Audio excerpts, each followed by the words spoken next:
Hello everyone, welcome on exam pass. मैं सलमान अंसारी आपका स्वागत करता हूं एग्ज़ाम पास के प्लेटफॉर्म पे। सबसे पहले मैं आपको अपने बारे में बताता हूं। तो मैं 5 साल से बैंकिंग एग्जामिनेशंस के लिए पढ़ा रहा हूं और करीबन हज़ारों बच्चों को मैं पढ़ा चुका हूं, बैंकिंग एग्जामिनेशंस के लिए प्रिपरेशन करा चुका हूं। बहुत से स्टूडेंट्स जो मुझे जानते हैं वो भी मुझे देख रहे होंगे, ठीक है, जो मुझसे क्लास में पढ़े हैं या भी करंट में क्लास से पढ़ रहे हैं। मैं लास्ट 5 ईयर्स से बैंकर्स अड्डा में पढ़ा रहा हूँ, ठीक है, और काफ़ी अच्छा एक्सपीरियंस रहा पढ़ाने का, काफ़ी कुछ सीखा है। और जो वहाँ पे सीखा है वही सब कुछ मैं आपको यहाँ इस प्लेटफॉर्म पे देने के लिए आया हूँ कि हम उसी ज्ञान को हम यहाँ पे क्या कर सके, यूटिलाइज कर सके और आपके सिलेक्शन में हम क्या कर सकें, एड ऑन कर सके, अपना भी एक योगदान दे सकें आपके सिलेक्शन के अंदर। दोस्तों, सबसे पहले मैं अपने बारे में बताऊं तो मैंने वर्क किया है सेंट्रल बैंक ऑफ इंडिया में, और देन मैंने उस जॉब को छोड़ दिया क्योंकि टीचिंग मेरा पैशन था और मुझे इसी को ही फॉलो करना था। और अब मैं इसी को ही कंटिन्यू कर रहा हूँ फुल टाइम। और बैंक के एग्ज़ाम के बारे में बात करें तो बैंक का एग्ज़ाम क्रैक करना कभी मेरे लिए उतना टफ रहा नहीं। और जो स्टूडेंट्स अभी भी रिसेंटली अभी सेलेक्ट हुए हैं इसी एग्ज़ाम में 2019 में, तुषार है, ठीक है, और बहुत सारे स्टूडेंट्स हैं, नाम मुझे याद नहीं होते हैं, उनका भी अगर मैं रिव्यू देखता हूँ, ठीक है, उनके सक्सेस स्टोरी आपको ऐप में मिल जाएंगे, उनका भी रिव्यू देखता हूँ, तो बैंक एग्जाम को क्रैक करना उतना टफ होता नहीं है जितना हम उसको बना लेते हैं। बेसिकली हम बात करें तो इस एग्जाम को क्रैक करने के लिए हमारे पास सिंपल सा एक स्ट्रेटेजी होना चाहिए जिसको हमें क्या करना है, फॉलो करना है, ठीक है। एग्जाम पास पे हम इसी चीज के बारे में डिस्कस करेंगे कि किस तरह से हम बैंकिंग के मेंस को विद मिनिमम एफर्ट्स, ठीक है, मिनिमम एफर्ट्स लगा के उसको मैक्सिमम यूटिलाइज करके हम क्या कर सकते हैं, हम बैंकिंग के मेंस को क्रैक कर सकते हैं, ठीक है। चलिए, तो सबसे पहले मैं आपको बैंक के मेंस एग्जामिनेशन के बारे में बताता हूं। तो देखिए, जब भी आप बैंक के मेंस एग्जाम की बात करते हैं तो लास्ट के कुछ ईयर्स के अंदर मेंस एग्जाम का पैटर्न बहुत ही जल्दी जल्दी चेंज होता रहा है। वैसे तो हम बात करें तो एवरी ईयर हमें एक डिफरेंट पैटर्न मिलता है, लेकिन फिर भी अगर हम देखें तो बैंक के मेंस एग्जाम के लिए आजकल के एग्जाम में एग्जामिनर की जो फेवरेट चॉइस बनी हुई है वो बनी हुई है अरिथमेटिक। अरिथमेटिक जो है एग्जामिनर के लिए फेवरेट बना हुआ है, यानी कि एग्जामिनर क्या करता है, अरिथमेटिक पर ज्यादा फोकस करता है, ठीक है। अगर आप बात करें तो बैंक के मेंस के अंदर आपको पता है पीओ मेंस के अंदर आपके पास 35 क्वेश्चन होते हैं जिनका वेटेज आपका होता है 60 मार्क्स का। 35 क्वेश्चन 60 मार्क्स आपका वेटेज है। और अगर आपने वो एग्जाम के प्रीवियस ईयर पेपर्स देखे हो तो आपको पता होगा कि उन 35 के 35 क्वेश्चंस को अरिथमेटिक पर बेस करके बनाया जाता है। कुछ क्वेश्चन आपके 2 नंबर के होते हैं, कुछ क्वेश्चन आपके 1 नंबर के होते हैं। ये सब डिपेंड करता है किस पर, आपके लेवल ऑफ डिफिकल्टी पर, ठीक है। तो हमें करना क्या है, हमें सबसे पहले जानना पड़ेगा कि बैंक में कौन कौन से टॉपिक हमारे क्या है, इंपॉर्टेंट है, किस किस टॉपिक से हमारा क्या होता है, क्वेश्चन आता है। तो बेटा एक चीज याद रखो कि बैंक के एग्जामिनेशन के अंदर क्वांट के सेक्शन में खासतौर पे केवल 3 ही टॉपिक हैं जिनसे क्वेश्चन ज्यादातर आता है, जिसमें सबसे पहला टॉपिक होता है आपका डीआई यानी कि डेटा इंटरप्रिटेशन, जिससे आपके 25 क्वेश्चन लगातार आ रहे हैं पिछले कुछ टाइम में। सेकंड टॉपिक आपका होता है डेटा सफिशिएंसी, जिससे आपको 5 क्वेश्चन मिलते हैं। और थर्ड टॉपिक है आपका इनइक्वलिटीज, या फिर हम कह दें मेंस के लिए कंपैरिजन इनइक्वलिटी, जो हमारा आज का टॉपिक भी है। और इस टॉपिक से आपको हमेशा ही 5 क्वेश्चन बैंक के मेंस में मिलते रहे हैं। तो ये क्या हो जाता है आपका 35 क्वेश्चन हो जाता है, 25 question from data interpretation, then 5 question from data sufficiency and then 5 question from comparison inequality, and आपके 35 क्वेश्चंस हो जाते हैं, ठीक है। अगर आप लोग मेंस एग्जाम्स को या बैंक के एग्जाम्स को फॉलो कर रहे हैं तो आपको पता ही होगा कि बैंक के एग्जाम के मेंस में जो क्वांट्स का जो कट ऑफ होता है बेटा, वो कट ऑफ आपका होता है हार्डली 2 से 5 नंबर के बीच। पिछले 3 साल में सारे के सारे बैंक एग्जाम में, फर्दर वो आरआरबी हो, आरबीआई हो, ठीक है, या फिर आपका क्या हो, एसबीआई हो, आईबीपीएस पीओ हो, कोई भी बैंक एग्जाम हो, किसी का भी क्वांट का जो सेक्शनल कट ऑफ है 5 मार्क्स क्रॉस नहीं किया है, ठीक है। और अगर मैं इस टॉपिक की बात करूं कंपैरिजन इनइक्वलिटी की, तो यही टॉपिक जो है आपका 10 से लेकर 12 नंबर तक आपका क्या करता है, एग्जाम के अंदर सिक्योर कर लेता है। तो आप समझ पा रहे हैं ना कि टॉपिक की इंपॉर्टेंस कितनी है। ये टॉपिक वो टॉपिक है जो मेंस के एग्जाम में आपको 10 से 12 नंबर दिला सकता है, वो भी मिनिमम एफर्ट के साथ में। मिनिमम एफर्ट में बार बार क्यों बोल रहा हूं, डीआई के ग्राफ समहाउ कंफ्यूजिंग हो सकते हैं, लेकिन comparison inequality purely arithmetic based topic है, जो बहुत ही रेयर केस में क्या होता है, आपका कंफ्यूजिंग होता है। ठीक है, तो चलिए अब हम क्या करते हैं, टॉपिक के बारे में जानते हैं। तो बेटा ये जो कंपैरिजन इनइक्वालिटी है, आप इसको न्यू पैटर्न इनइक्वालिटी भी बोलते हैं। ठीक है, अब इस टॉपिक में आपको करना क्या होता है देखिए, इस तरह के क्वेश्चंस के अंदर आपको क्या दिया होता है, आपको दो या दो से ज्यादा स्टेटमेंट दिए जाते हैं, जिनको बोला जाता है Q1 quantity 1, Q2 quantity 2, Q3 quantity 3। इस बार जो IBPS PO हुआ है 2017 में, उसमें आपके तीन तीन स्टेटमेंट वाले क्वेश्चन थे, और उससे पहले जो आपका एग्जाम हुए हैं SBI वगैरह, उनमें आपके दो स्टेटमेंट वाले क्वेश्चन थे। ठीक है, तो दो या दो से ज्यादा स्टेटमेंट वाले क्वेश्चंस आपको दिए होते हैं। आपने करना क्या होता है, बड़ा सिंपल है कि आपके पास एक अरिथमेटिक का क्वेश्चन होता है, जिसका जो आंसर आएगा उसको बोला जाता है क्वांटिटी 1। फिर आपके पास उसी अरिथमेटिक का दूसरा क्वेश्चन होगा, वहां से जो आंसर आएगा उसको बोला जाएगा, जो आंसर आएगा उसको बोलेंगे Q2। और आपने क्या करना है, फाइनली उनके बीच में दिए गए 5 में से किसी एक रिलेशन को क्या करना है, चूज करना है कि इन 5 में से कौन सा रिलेशन उसके बीच में होने वाला है।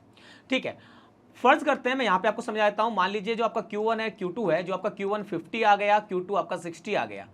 मान लेते हैं आप दो क्वेश्चन कर रहे थे अरिथमेटिक के, फर्स्ट क्वेश्चन का आंसर 50 आया, सेकंड का 60 आया, तो आप सिंपली बोल देते हैं कि जो आपका Q1 है वो लेस देन है किससे, Q2 से। इस तरह से आपने क्या करना होता है, रिलेशन बताना होता है। तो मुझे उम्मीद है कि यहां तक आप लोग क्या कर पाए होंगे, समझ पाए होंगे, टॉपिक को थोड़ा कनेक्ट कर पाए होंगे, किस तरीके से हम इस टॉपिक को लेके चल रहे हैं। ठीक है, अभी फर्स्ट क्लास है तो शायद आपके कमेंट्स में नहीं देख पा रहा हूं, लेकिन आगे क्लासेस में हम लोग कमेंट्स देखेंगे और उसके अकॉर्डिंगली मैं आपको क्या करूंगा, आपके डाउट को सॉल्व करता रहूंगा। ठीक है, फिलहाल चलिए हम लोग क्या करते हैं, इस टॉपिक के अंदर आगे बढ़ते हैं, और आज हम इस टॉपिक को ब्रीफ में समझना स्टार्ट करते हैं कि एक्चुअल में टॉपिक है क्या। चलिए, तो मैं इस टॉपिक को आपके सामने कनेक्ट करता हूं पहले क्वेश्चन से, और देखिए फर्स्ट क्वेश्चन आपके सामने स्क्रीन पर है। क्वेश्चन क्या है बेटा, क्वेश्चन है if the quantity of milk in mixture is 10 litre. अगर मिक्सचर में जो मिल्क की क्वांटिटी है वो कितनी है, 10 लीटर है, find the quantity of water. आपने वाटर की क्वांटिटी बतानी है। क्वांटिटी 1 दी गई है, after selling it at CP, यानी कि इसको कॉस्ट प्राइस पर बेचने पर, किसको बेचने पर, मिक्सचर को, मिल्कमैन गेन 25%। मिल्कमैन को कितना होता है, 25% प्रॉफिट होता है। चलिए, तो सबसे पहले हमारा काम है Q1 निकालना, क्वांटिटी 1 निकालना। अब देखिए एग्जाम में क्या करना है, इन क्वेश्चंस को करने के लिए आपको अर्थमेटिक कॉन्सेप्ट बहुत अच्छे से आने चाहिए। ठीक है, ताकि आप क्या कर सके, मिनिमम एफर्ट में इनको क्या कर सके, सॉल्व कर सके। अच्छा, वैसे तो हम बात करें तो हम सब जानते हैं Q1 में जो क्वेश्चन दे रखा है, ये क्वेश्चन कौन से टॉपिक से, ये क्वेश्चन है आपका मिक्सचर एंड एलिगेशन से, मिल्क एंड वाटर वाला क्वेश्चन। ठीक है, लेकिन आपको पता है कि इस क्वेश्चन करने के बहुत सारे तरीके हो सकते हैं, but the easiest approach is कि अगर आपको लग रहा है कि मिक्सचर को CP पर बेचा गया है, तो आपका जितना % प्रॉफिट है, आप सीधा मिल्क की वैल्यू का उतना ही % निकाल देंगे। दैट मीन्स जो यहां पर वाटर की क्वांटिटी है वो जाती है 10 का 25%, और ये हो जाएगा आपका 2.5 लीटर। तो आपका जो Q1 आ जाता है वो आ जाता है 2.5। तो उम्मीद है आपको इजीली समझ में आया होगा। ठीक है, इसको हमेशा याद रखेंगे कि अगर वो ये कहता है कि आपके पास 60 लीटर मिक्सचर है और 60 लीटर मिल्क है, और आपने इसमें वाटर प्लस किया और CP पर सेल कर रहे हो, और आपको 20% प्रॉफिट हो रहा है, तो 60 का 20% 12 लीटर आपका क्या हो गया, सीधे सीधे इसके अंदर वाटर हो गया। ठीक है, तो यहां पर वाटर की क्वांटिटी कितनी आई आपकी, 2.5 लीटर। तो ये हो गया आपका Q1 यानी क्वांटिटी 1। फिर सेकंड को पढ़ते हैं, क्वांटिटी 2 क्या है, if the ratio of milk and water is 5:1। अगर मिल्क और वाटर का रेशियो कितना हो, 5:1 हो। अच्छा, एक बात बताइए, मिल्क वाटर का रेशियो बेटा 5:1 है, और आपके पास मिल्क कितना है, 10 लीटर, तो आप कहेंगे 5 = 10,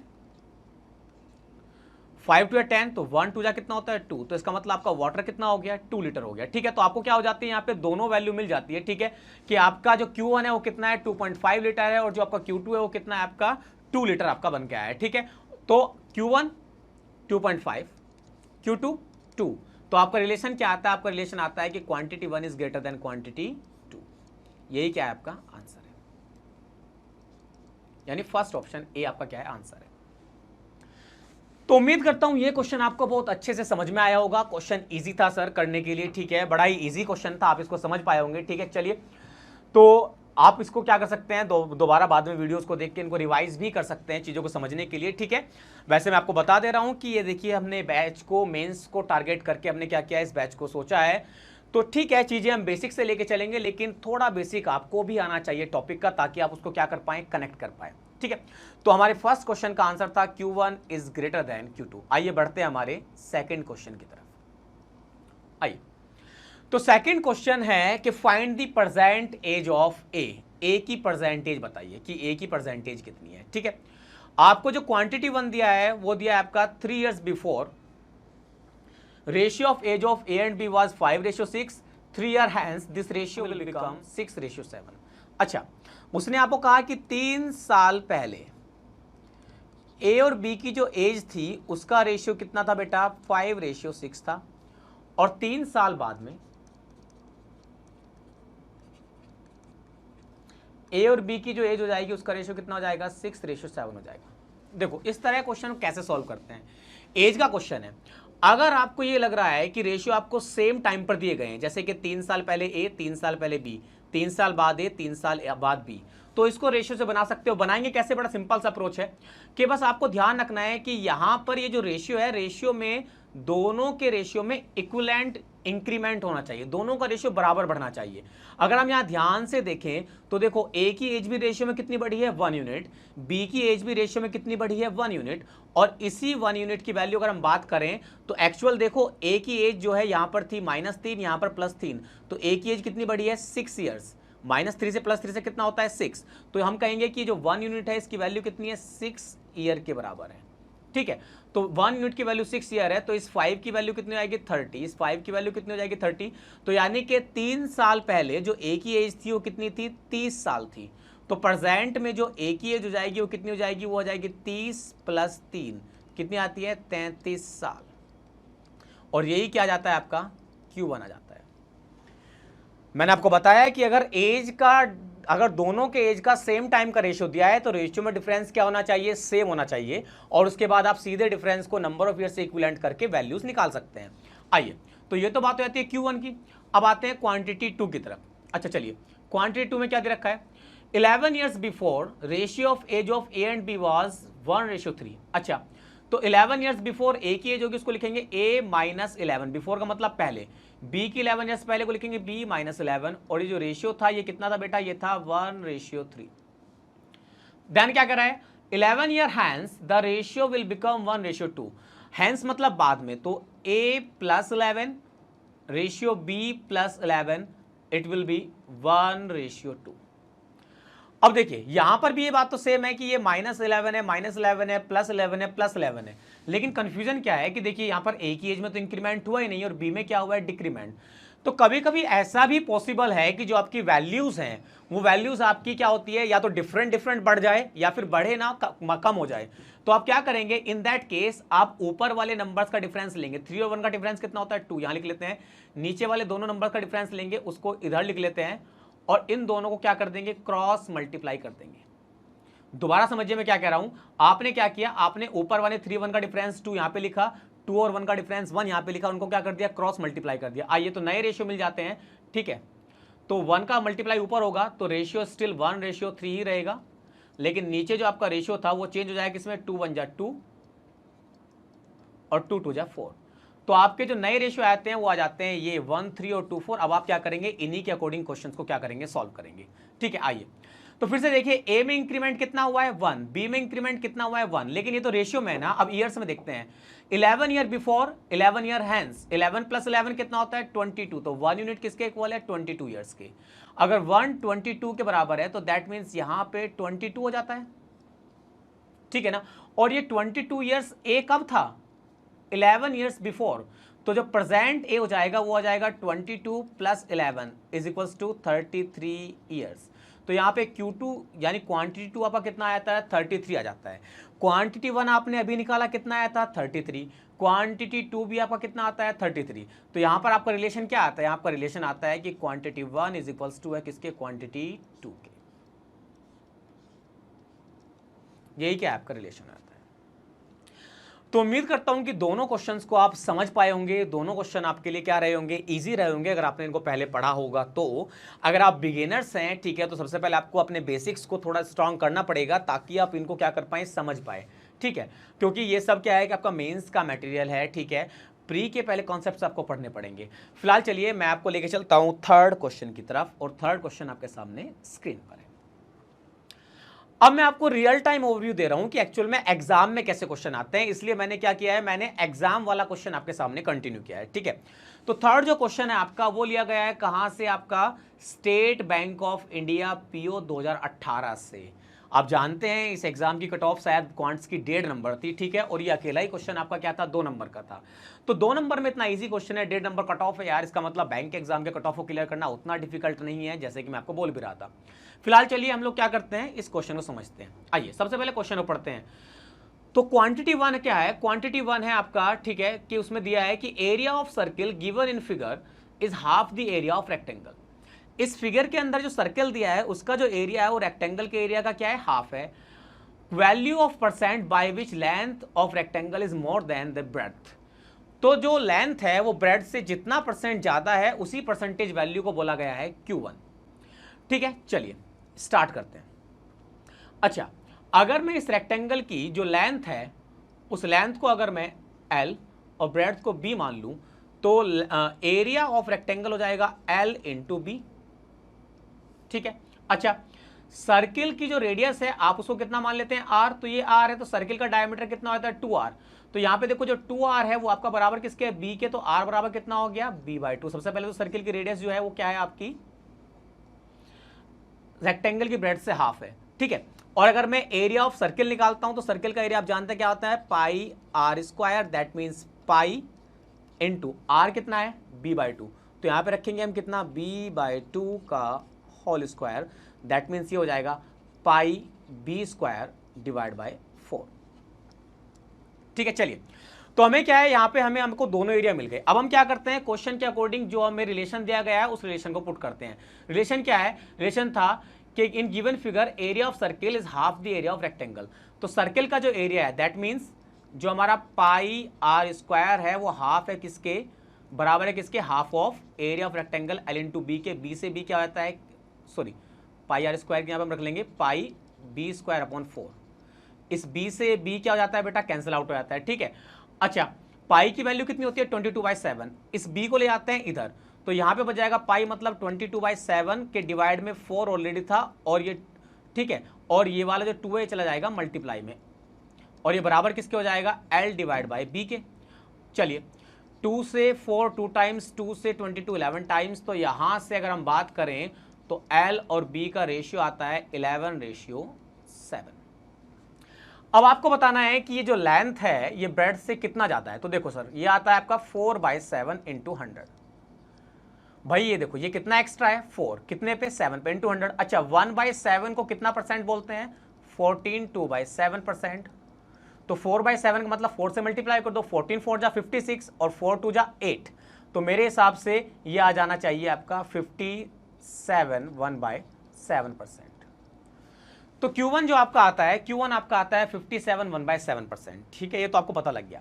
अब बात करते हैं Q2 की। आइए Q2 में क्या है, a pair of opposite side of square when increase by 10 centimetre.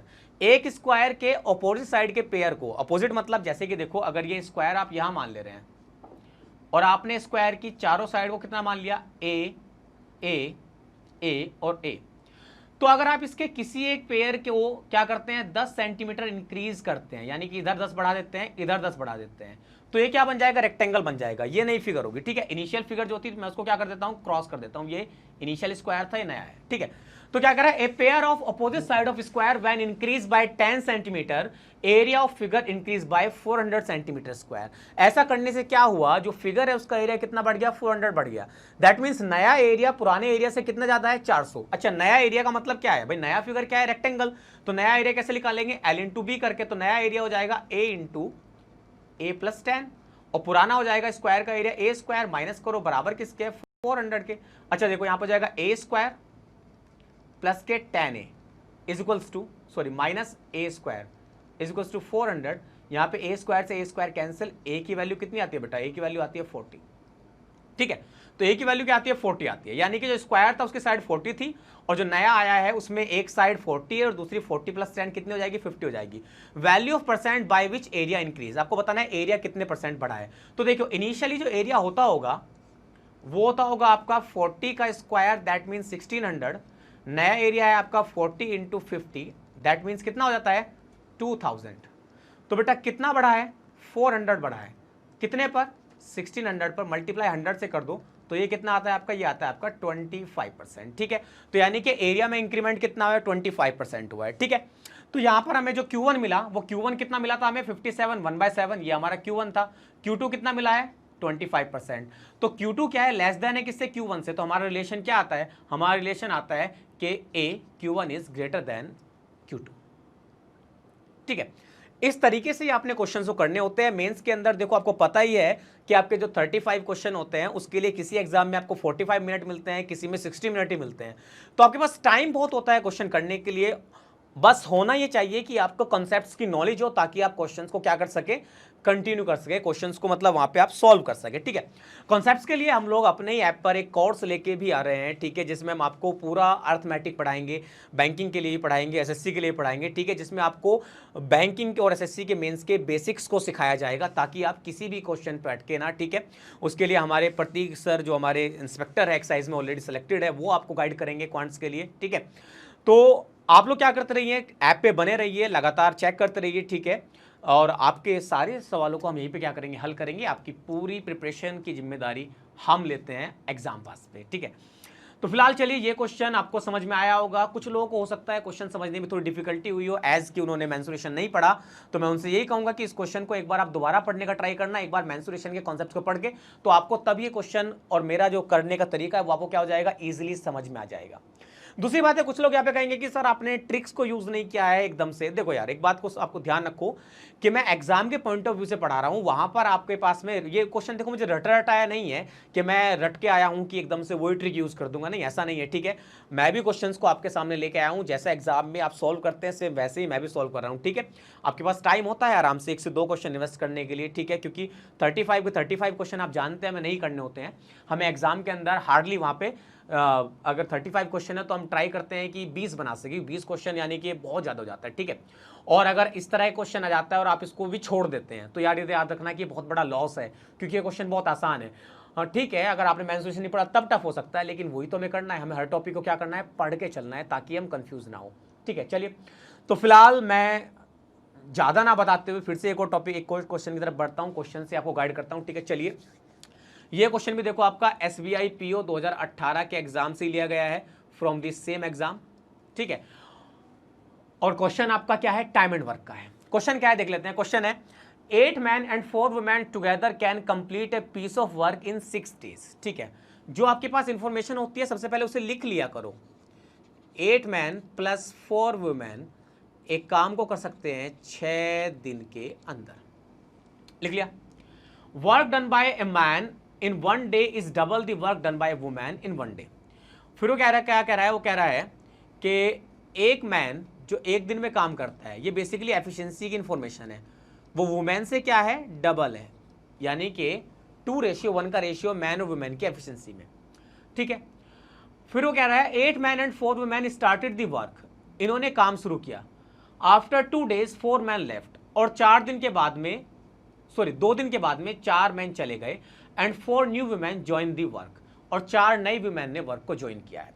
Quantity 1 क्या है, more days required to complete the work, काम करने में जितने दिन लगेंगे वो क्या है आपका Q1 है, और क्वांटिटी 2 आपका सीधा दे रखा है 5 days। देखो क्वेश्चन कितना आसान हो गया कि हमें खाली एक क्वेश्चन को सॉल्व करना है जो कि हमारा Q1 है, Q2 ऑलरेडी दे रखा है, बिल्कुल इजीली क्या हो जाता है 1 से 2 नंबर हमारे पास आ जाता है। आइए Q1 को सॉल्व करते हैं। तो देखो बेटा, अगर 8 पुरुष और 4 महिलाएं, 8 men 4 women, अब अगर वो काम को 6 दिन में कर सकते हैं, और अगर क्वेश्चन के हिसाब से 2 दिन का काम हो चुका है क्योंकि 2 दिन बाद मैन गए हैं, तो जो बचा हुआ काम है वो उतना है जिसको 8 men प्लस 4 women कितने में करेंगे, 4 days में करेंगे। ठीक है, अच्छा मैन की एफिशिएंसी कितनी है 2, वुमेन की एफिशिएंसी कितनी है 1, यहां पे पुट कर दो, तो 8 × 2 प्लस 4 × 1, 8 2 जा 16, 4 1 जा 4, 16 4 20 प्लस इंटू 4 कितना होता है 80। 80 वर्क हमारा बचा हुआ है और वो हमें कराना किससे है? अब हमें कराना है 4 मैन लेफ्ट। तो हमारे पास 8 मैन थे, तो मैन कितने बच जाते हैं? 4 मैन बच जाते हैं, प्लस 4 न्यू वुमेन ज्वाइन, और 4 वुमेन थी हमारे पास में इनिशियली, 4 आ जाती है, तो हमारे पास कितनी आती है? 8 वुमेन। हमें इनसे ये काम कराना है। तो यानी कि अब एक दिन में कितना काम होगा इसको देख लेते हैं। अच्छा, मैन कितना काम करता है एक दिन में? 2, तो 4 टू जा कितना होता है? 8, प्लस वुमेन कितना करती है? 1, 8 1 जा 8, तो ये कितना आता है? 16। अब एक दिन में 16 काम होता है। 80 वर्क आपने करना है, तो 80 डिवाइडेड बाय 16 आपका कितना आता है बेटा? 5 डेज आता है। यानी कि 5 दिन लगेंगे अभी काम करने में। अच्छा, अब ध्यान से को गलत मत कर देना, यही गलती होती है। किसी ने सोचा उधर 5 दे रखा है, इधर 5 दे रखा है, एकदम से इक्वल लगा दिया। नहीं, जरा एक बार पढ़ लो क्वेश्चन में क्या बोला था। क्वांटिटी 1 क्या है? क्वांटिटी 1 है मोर डेज रिक्वायर्ड, कितने दिन ज्यादा चाहिए। ठीक है, किससे? इनिशियल डेज से। इनिशियल डेज कितने थे? 6, और अब कितने लगे हैं? 5। नहीं, 2 दिन ये भी तो है भाई, इनको भी तो काउंट करोगे। तो 2 दिन यहां पे लग गए, 5 ये लगे, तो कितने दिन लगे हैं? 7। तो कितने दिन ज्यादा चाहिए? 1 दिन ज्यादा चाहिए। तो Q1 कितना आता है आपका? 1, और Q2 कितना है आपका? 5। तो आपका सीधा आंसर क्या आया था? आपका सीधा आंसर आ जाता है कि भैया जो Q1 है वो लेस देन है किससे? Q2 से। तो आपका आंसर आता है option number C, quantity 1 is less than that of quantity 2। और यही क्या है? आपका करेक्ट आंसर है इस क्वेश्चन के लिए।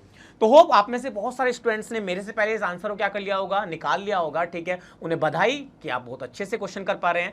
जो लोग समझने में थोड़ी दिक्कत ले रहे हैं, मैं उनको पहले बता चुका हूं कि एक बार आपने क्या करना पड़ेगा, एक बार आपने थोड़ा सा कॉन्सेप्ट्स को रिवाइज करना पड़ेगा।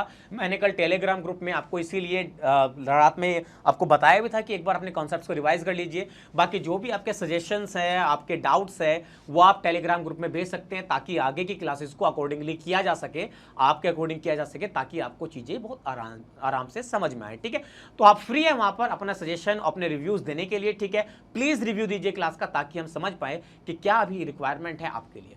ठीक है, फिलहाल ये क्वेश्चन आपका हो जाता है। ठीक है, और ये क्वेश्चन भी आपका 1 से 2 नंबर में रहा होगा एग्जाम के अंदर। देखो यार कितना आसान क्वेश्चन था। ठीक है, हार्डली अगर आप 1 मिनट भी लगाएंगे तो भी इस क्वेश्चन को बड़े आराम से कर सकते हैं। ठीक है, और मैंने जैसे ही कहा कि टाइम की बाउंडेशन मेंस के क्वेश्चंस के लिए नहीं है बेटा, क्योंकि मेंस के क्वेश्चन के अंदर आपके पास 45 मिनट होते हैं।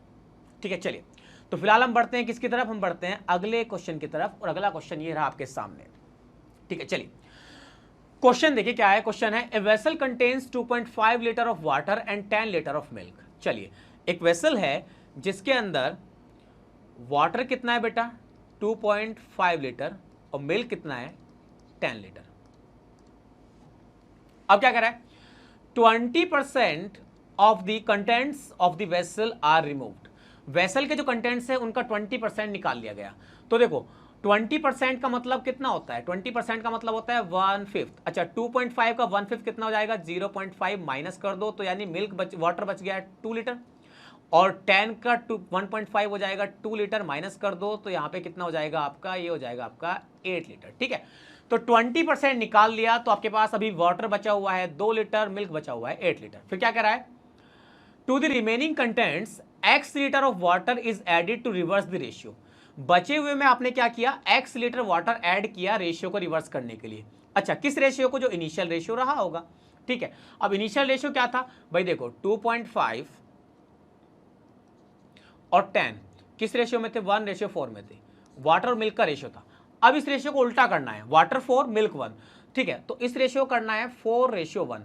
ठीक है, तो 1 is equals to 8 and 4 is equals to, भाई 1 8 जा 8, 4 8 जा 32, तो यहां कितना होना चाहिए? 32। तो इसका मतलब आपने कितना प्लस किया है? 30 प्लस किया है। मेरे हिसाब से आप इसको बहुत आराम से समझ पाए होंगे, ये कंफ्यूजिंग नहीं है। एक बार दोबारा देख लो, हमारे पास 2 लीटर मिल्क वाटर बचा हुआ था, 8 लीटर मिल्क बचा हुआ था। वो कह रहा है कि x लीटर प्लस करो ताकि हमारा क्या हो? रेशियो रिवर्स हो जाए। अब रेशियो रिवर्स होने का मतलब है कि पहले वाटर और मिल्क का रेशियो था 1:4, अब हमें करना है 4:1। तो 1 इज टू 8, 4 इज टू कितना हो जाता है? 32। क्योंकि आप जानते हैं हमेशा उसी को इक्वेट करते हैं जो क्वांटिटी आपकी क्या रही है? स्टेबल रही है। और यहां पर आपका स्टेबल क्या रहा है? यहां पर आपका स्टेबल रहा है कौन? इस बार मिल्क स्टेबल था कि वाटर को प्लस किया था।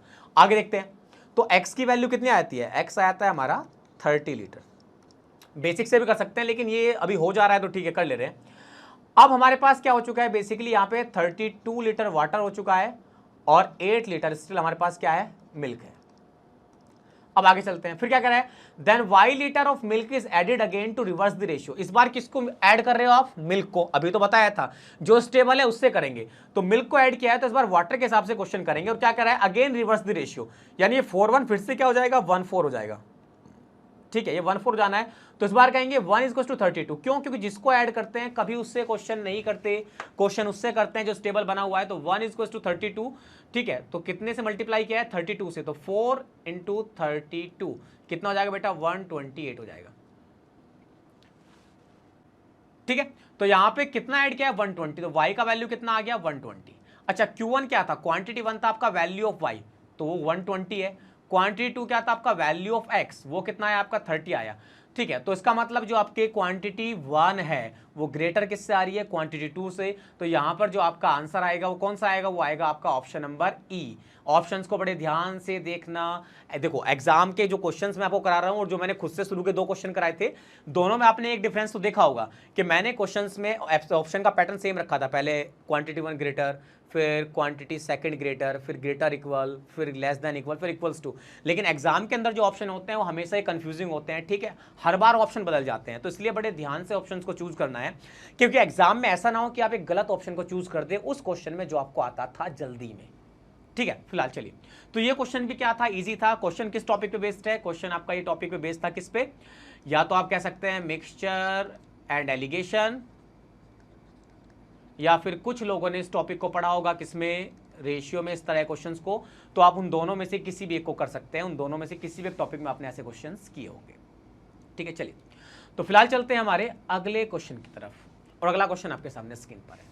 आइए इस क्वेश्चन को डिस्कस करते हैं, ठीक है। एक और इंटरेस्टिंग क्वेश्चन हमारे सामने है, और क्वेश्चन है x started from a point A towards point B। x एक पॉइंट A से B की तरफ चलता है, ठीक है। हम यहां पे क्या कर लेते हैं, लिख लेते हैं कि मान लो ये पॉइंट A है और ये पॉइंट B है। After 2 hours y started from B towards A। अच्छा, यहां से x चला, 2 घंटे में मान लो x यहां पे पहुंच गया, यहां से यहां तक कितना टाइम लगा, 2 घंटे। देन यहां से y चल दिया A की तरफ। By the time x travelled 1/5 of the distance, और तब तक ये जो डिस्टेंस है ये टोटल का 1/5 है, x 1/5 चल चुका था। देखो सबसे पहले क्या करते हैं, इस तरह क्वेश्चन में डिस्टेंस लेट करते हैं, और डिस्टेंस हमेशा ऐसे लेट करते हैं जो इजी हो, जैसे कि यहाँ पे 1/5 है तो आप डिस्टेंस को क्या मान सकते हैं, 5 मान सकते हैं, 5 का मल्टीपल मान सकते हैं। लेकिन देखो अगर 2 घंटे दे रखा है और जहां तक हमें पता ही है कि स्पीड यहां पे निकालनी हो सकती है, तो हम ऐसी डिस्टेंस मानेंगे जिसका 1/5 भी निकाला जा सके और जिसको 2 से फर्दर डिवाइड भी किया जा सके। तो हमने डिस्टेंस मान लेते हैं कि लेट 10 किलोमीटर डिस्टेंस है, और 10 का 1/5 कितना आ जाता है, 2 किलोमीटर। तो बेसिकली x 2 किलोमीटर 2 घंटे में गया, तो x की स्पीड आती है 1 किलोमीटर पर आवर, ठीक है। अब आगे बढ़ते हैं। By the time x travel 1/5 of the total distance y had also travelled the same. जिस समय तक x ने उतना चला था उस समय तक y ने भी उतना ही चला था, ठीक है। y speed is thrice that of x speed, और y की स्पीड जो है x की स्पीड से थ्राइस है। अगर आप x की स्पीड को 1 मान ले रहे हैं तो y की स्पीड बेटा आपकी हो जाएगी 3। सिंपल, कोई दिक्कत नहीं है, ठीक है।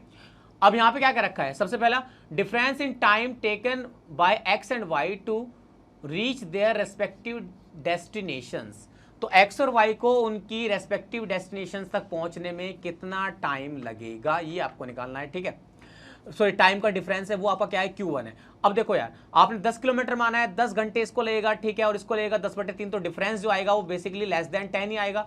और जो Q2 आपको दे रखा है उसी से कितना दे रखा है, 12 आवर्स। तो Q1 आपका आएगा लेस देन 10, Q2 आपका आएगा 12 आवर्स, ठीक है। तो आपका आंसर क्या आता है कि जो Q1 है वो लेस देन किससे आ रहा है, Q2 से। तो यहां पर आप क्या करेंगे, ऑप्शन नंबर डी को फॉलो करेंगे कि Q1 आपका लेस देन है किससे, Q2 से, ठीक है। तो मैं उम्मीद कर पा रहा हूं कि इस तरह के क्वेश्चंस आप समझ पा रहे होंगे, ठीक है। इजी क्वेश्चंस हैं आपके सामने जो आपके सामने स्क्रीन पर आ रहे हैं, ठीक है। चलिए सेशन में आगे बढ़ते हैं और एक और क्वेश्चन देखते हैं, और ये क्वेश्चन आपका है, देखो आपके सामने एग्जाम लिखा हुआ है, कौन सा, IBPS क्लर्क 2018 से आपका ये क्वेश्चन है जो हमें क्या करना है, कंटिन्यू करना है, ठीक है। क्वेश्चन क्या है फिर से एक बार देख लेते हैं। A is twice as efficient as B। A B से ट्वाइस एफिशिएंट है, यहां पे लिख लो A B अगर बी की एफिशिएंसी 1 है तो ए की कितनी है 2। Both can complete a work together in 7.5 days। और ए और बी मिलकर बेटा एक काम करते हैं कितने में 7.5 days में। Q1 क्या है, Q1 है time taken by B to complete the work alone, और Q2 का है if C is 50% more efficient than A time taken by C to complete the work alone. अच्छा यहाँ पे ध्यान से देखो, Q1 क्या है, Q1 है बी का टाइम, और Q2 क्या है, Q2 है सी का टाइम। एक बार बताइए, बी का जो टाइम है बेसिकली वो ए से ज्यादा होगा, ठीक है, क्यों, क्योंकि बी की एफिशिएंसी कम है। आप जानते हैं ना कि टाइम इज इक्वल्स टू क्या होता है, वर्क अपॉन एफिशिएंसी। अगर एफिशिएंसी कम होगी तो टाइम ज्यादा लगेगा, तो बी का जो टाइम है वो ज्यादा है किससे, ए के टाइम से। और क्योंकि सी जो है ज्यादा एफिशिएंट है किससे, ए से, तो इसका मतलब जो सी का जो टाइम आएगा वो लेस देन किससे आएगा, वो लेस देन आएगा किससे, ए से, क्योंकि सी की एफिशिएंसी ज्यादा है। तो देखो सी का टाइम लेस देन आ रहा है ए से, और ए का टाइम लेस देन है किससे, बी से। ये हमारा रिलेशन आया है। तो अगर हमें रिलेशन निकालना हो किसमें, बी और सी में, तो साफ साफ दिख रहा है कि जो बी का टाइम है वो ज्यादा है किससे, सी से। अच्छा, बी के टाइम को क्या बोला गया है, Q1, सी के टाइम को क्या बोला गया है, Q2। दैट मींस फिर से आपका ए ऑप्शन आता है, Q1 is greater than Q2। ठीक है, कई बार हो सकता है एग्जाम में कि क्वेश्चंस को पूरा सॉल्व ना करना पड़े। देखो पीओ और क्लर्क के लेवल में यही डिफरेंस होता है। आपने देखा ये क्वेश्चन किस एग्जाम का है, ये क्वेश्चन 2018 के आईबीपीएस क्लर्क का है, तो इसीलिए देखो क्वेश्चन की लैंग्वेज कितनी सिंपल थी। बेटा देखो पीओ और क्यू क्लर्क के एग्जाम में यही एक छोटा सा डिफरेंस है कि क्लर्क के एग्जाम की जो डेफिनेशन होती है, जो उसकी लैंग्वेज होती है, वो बेसिकली कई बार कैट की बुक से कॉपी की जा रही है, यानी कि वो लैंग्वेज इतनी टफ होती है जिसको समझने में आपको टाइम लगता है। और पीओ के क्वेश्चंस की लैंग्वेज, सॉरी क्लर्क के क्वेश्चंस की लैंग्वेज इतनी आसान होती है जिससे आप बहुत ईजिली समझ के क्वेश्चंस को क्या कर लेते हैं, सोल्व कर लेते हैं। बस ये लैंग्वेज का फर्क है, जो समझ गया जितने जल्दी उतनी जल्दी क्वेश्चन को क्या कर लेगा, कंप्लीट कर लेगा। ठीक है, चलिए तो फिलहाल ये अगला क्वेश्चन आपके सामने है। ठीक है, क्वेश्चन है प्रोबेबिलिटी का, आप चाहें तो उसको ट्राई करके देख सकते हैं। मैं 1 मिनट का ब्रेक ले रहा हूँ यहाँ पे, सॉरी ब्रेक नहीं, लाइक मैं 1 मिनट का टाइम दे रहा हूँ आपको, आप चाहो तो उसको सॉल्व कर सकते हैं, फिर मैं इसको डिस्कस करता हूँ।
चलिए, तो उम्मीद है ये क्वेश्चन आपने कर लिया होगा। क्वेश्चन बड़ा इजी था। ठीक है, देखो क्वेश्चन क्या था, 2 dice are rolled simultaneously, 2 dice को एक साथ लुढ़काया गया है। ठीक है, क्वांटिटी 1 क्या है, क्वांटिटी 1 है probability that sum of the numbers that appeared is a multiple of 5। अच्छा, आप जानते हैं अगर 2 डाइस को आप साथ में लुढ़काएंगे तो उस केस में, ठीक है, जो आपके टोटल इवेंट्स होंगे वो आपके होंगे 6 square, that means 36 total events possible है। ठीक है, और आपका जो फर्स्ट क्वांटिटी है वो कह रहा है उन इवेंट्स के बारे में जिन इवेंट्स में जो सम है नंबर्स का वो किसका मल्टीपल है, 5 का। अच्छा एक बात बताइए, एक डाइस पे, सॉरी 2 डाइस पे अगर फेंके गए हैं तो जो मिनिमम सम हो सकता है वो हो सकता है 1 + 1 = 2। पहले डाइस पे 1, दूसरे पे 1। और जो मैक्सिमम सम हो सकता है वो हो सकता है 6 + 6 = 12। तो यानी कि 2 से 12 के बीच के ही नंबर्स आ सकते हैं 2 डाइस को फेंकने पर, और 2 से 12 के बीच में, इन दोनों के बीच में 5 के मल्टीपल हैं 2, एक तो 5 और एक 10।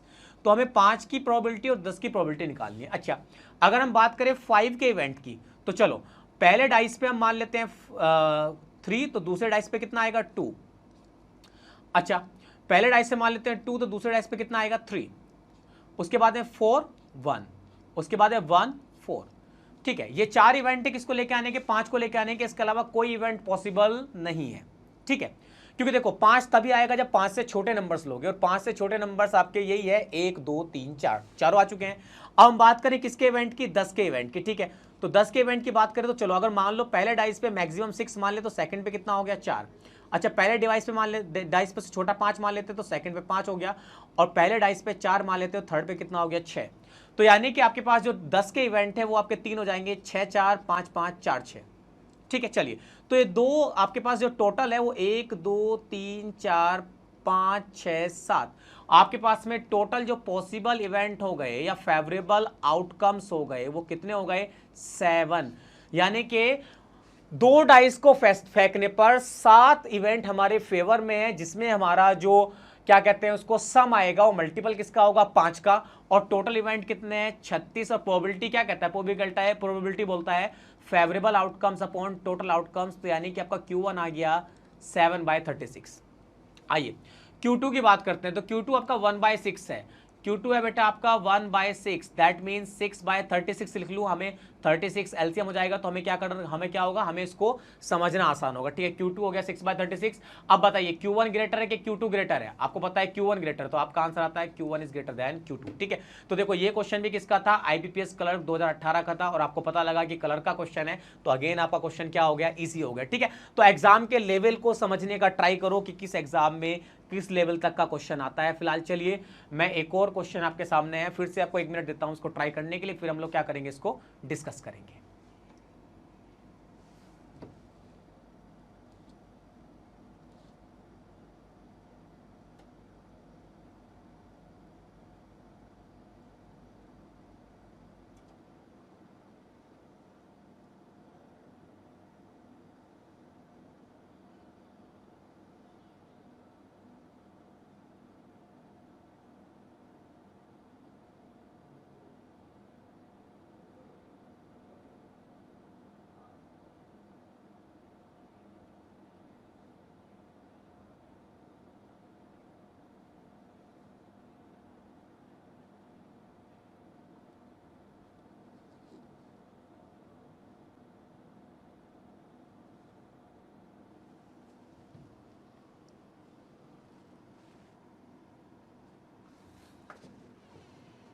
वेट, आज अंदर, इट्स ऑलमोस्ट फिनिश, अभी क्वेश्चन बचा एक दो क्वेश्चन बचा बस।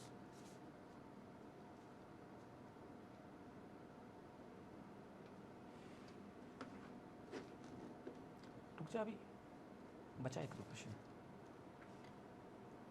एक बचा है बस। यहीं रहो आप लोग, यहीं रहो, कर देना। चलिए, तो आज के सेशन को लास्ट क्वेश्चन तरफ लेके चलते हैं। ठीक है, लास्ट क्वेश्चन आपके सामने है। ठीक है, उसके बाद मैं आपसे थोड़ा एग्जाम के बारे में डिस्कस करूंगा, देन हम लोग क्या करेंगे, इस क्लास को ओवर करेंगे। ठीक है, आज के सेशंस के रिव्यू आप हमारे टेलीग्राम ग्रुप में दे सकते हैं, और हमारे टेलीग्राम ग्रुप में एग्जाम पास के में आप जुड़ भी सकते हैं। ठीक है, आगे की क्लासेस के नोटिफिकेशंस आपको उधर मिलते रहेंगे। ठीक है, चलिए, तो आपके पास जो अगला क्वेश्चन है वो फिर से किससे है, IBPS क्लर्क 2018 के एग्जाम से है, और क्वेश्चन आपका जो है आपके सामने बहुत अच्छा है। देखो, मेंसुरेशन से क्वेश्चन है। अच्छा, एक बात आपने देखी कि आज के सेशन के अंदर हम 3 क्वेश्चन मेंसुरेशन से कर चुके हैं, और ये वो टॉपिक है जिसको बैंक के बच्चे छोड़ के भागते हैं, और इससे 3 क्वेश्चन हम कर चुके हैं।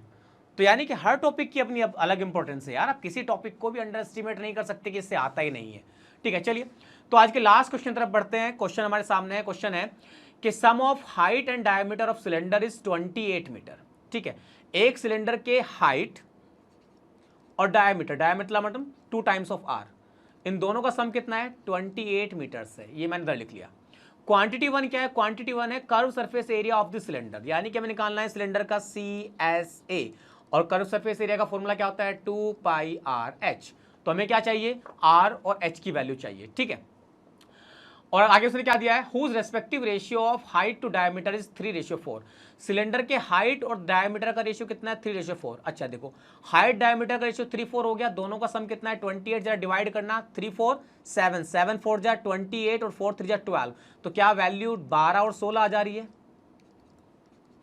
बिल्कुल 12 और 16 आ जा रही है, ठीक है। चलिए, तो 12 आगे आपकी हाइट आ जाती है 12 और आपका डायमीटर आ जाता है 16, आपकी रेडियस कितनी आती है 8। तो यहाँ पे CS से आ जाता है आपका 2 इंटू पाई इंटू आर मतलब 12 इंटू एच मतलब 16। देखो अगर यहाँ पे छोटी कैलकुलेशन होती कर लेते, लेकिन क्या है कि Q1 Q2 का रिलेशन निकालना है। कैलकुलेशन बड़ी है मत करो, बाद में रेशियो में कट करके रिलेशन बता देंगे, छोड़ दो यहीं पे, ठीक है। कैलकुलेशन को करने की जरूरत नहीं है। Second, curve surface area of the cylinder if height of cylinder is 10 metre. Second में फिर से CS से निकालना है, फिर से 2 पाई आर एच निकालना है, ठीक है। 2 ऐसे ही है, पाई ऐसे है, इस बार उसने h ऑलरेडी दे दिया है कितना 10, हाइट कितनी दी है 10। चलिए अच्छा, हमें पता था हाइट प्लस डियामीटर, डियामीटर मतलब 2 times of r is equals to कितना था 28। हाइट कितनी हो जाती है 10, तो 2 टाइम्स ऑफ r कितना हो जाता है बेटा 18, r कितना हो गया 9, तो यहां पे वैल्यू आती है 2 पाई 9 इंटू 10। अब ये बताइए 2 पाई दोनों में क्या है, कॉमन है। अब 12 इंटू 16 का प्रोडक्ट ज्यादा होगा कि 9 इंटू 10 का, सब जानते हैं 12 इंटू 16 ज्यादा होगा, तो यानी कि जो आपका Q1 था वो ग्रेटर आया किससे, Q2 से। यही क्या है आपका आंसर है, ठीक है। तो इसी तरह का आपसे क्वेश्चन पूछा जाएगा किसके, मेंस एग्जामिनेशन के अंदर, ठीक है। आज मैंने इनइक्वालिटी के उन इजी क्वेश्चंस को समझाया है जिसमें हमारे क्या होते हैं, 2 स्टेटमेंट होते हैं, ठीक है। आगे की क्लास में मैं आपके सामने उन क्वेश्चंस को डिस्कस करूंगा जिसमें 2 से ज्यादा स्टेटमेंट होते हैं, जो कि हमारी कोडिंग इनइक्वालिटी होती है, जिसमें हमें क्वेश्चन ऐसे दिया जाता है कि अगर डॉलर का मतलब ग्रेटर देन हो, स्टार का मतलब ग्रेटर देन इक्वल्स टू हो। रीजनिंग नहीं, ये मैथ में भी अब आने लगा है, IBPS PO 2019 में इसी तरह के क्वेश्चन थे जिनको हम क्या करेंगे आगे क्लास में डिस्कस करेंगे, ठीक है। तो हमारे चैनल को देखते रहिए, ठीक है, और जुड़ जाइए टेलीग्राम ग्रुप में। मिलते हैं आपसे नेक्स्ट क्लास में, तब तक के लिए बाय बाय, टेक केयर।